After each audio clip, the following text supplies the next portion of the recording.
Hey, welcome. Today, we're diving into something huge, a powerful, often invisible force that literally determines whether a company soars or sinks.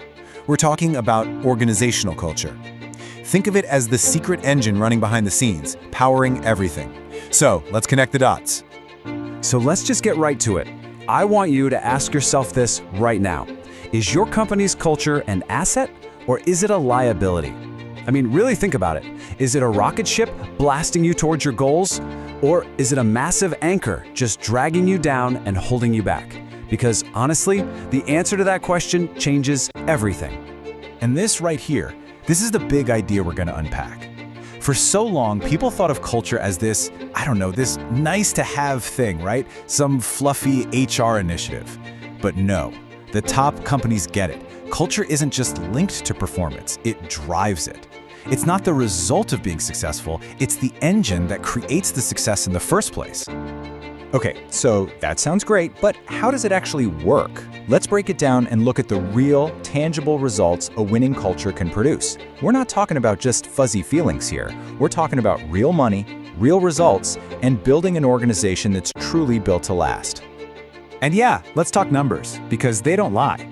Get this, the research shows that organizations with a really strong top-tier culture can see shareholder returns that are more than 15% higher over a 5-year period. That's not a small bump. That is a huge competitive advantage you can literally see on the balance sheet.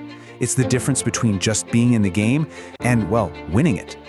And this is why it's so powerful. It creates this amazing positive feedback loop. See, a great culture isn't just one thing, it's how everything works together. When communication gets better, you naturally get more new ideas and innovation.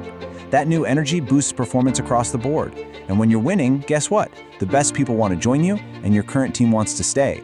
It just keeps feeding itself, creating this incredible cycle of success. Okay, so we're all on board. Culture is absolutely crucial. But how do you actually build one? The good news is, it's not magic. It's more like architecture. You have to be deliberate, you have to have a plan, and it all starts with laying a solid foundation. And this isn't about guesswork. There's a process. First, you have to figure out where you are right now. That's the assessment. Step 2, and you absolutely cannot skip this. You need real buy-in from your top leaders. Then, you listen. You actually go out and get honest, unfiltered feedback from your employees. And only after you've done all that can you start to align everything and build a culture model that's actually going to stick.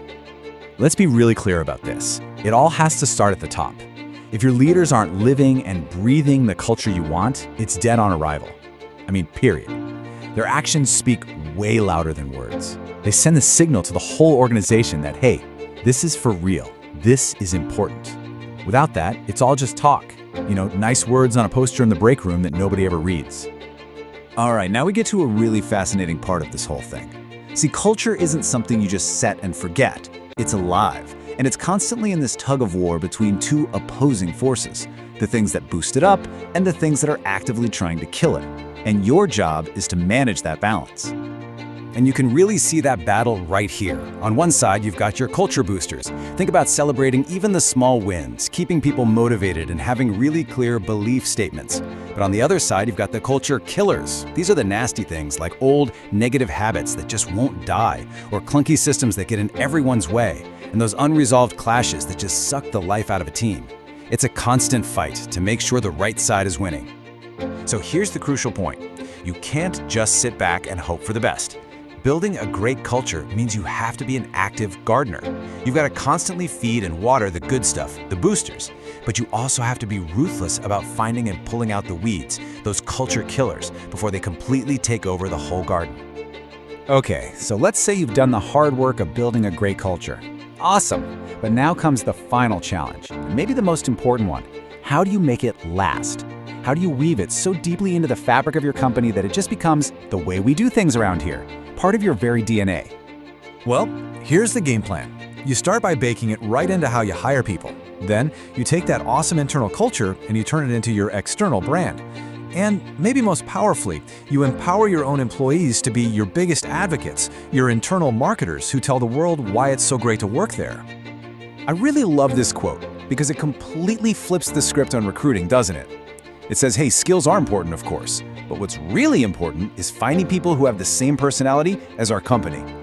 When you hire for that cultural fit, you're basically creating a team that reinforces and strengthens the culture every single day, automatically. And this is the ultimate payoff. Your culture becomes your brand. What happens on the inside never ever stays on the inside. The way your people work together, the way they solve problems, that energy leaks out, and that becomes your reputation. It's the most powerful, most authentic marketing you could ever ask for.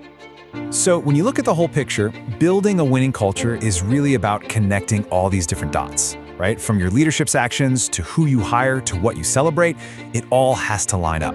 So the big question for you to take away is, what's the very first dot that your organization needs to connect?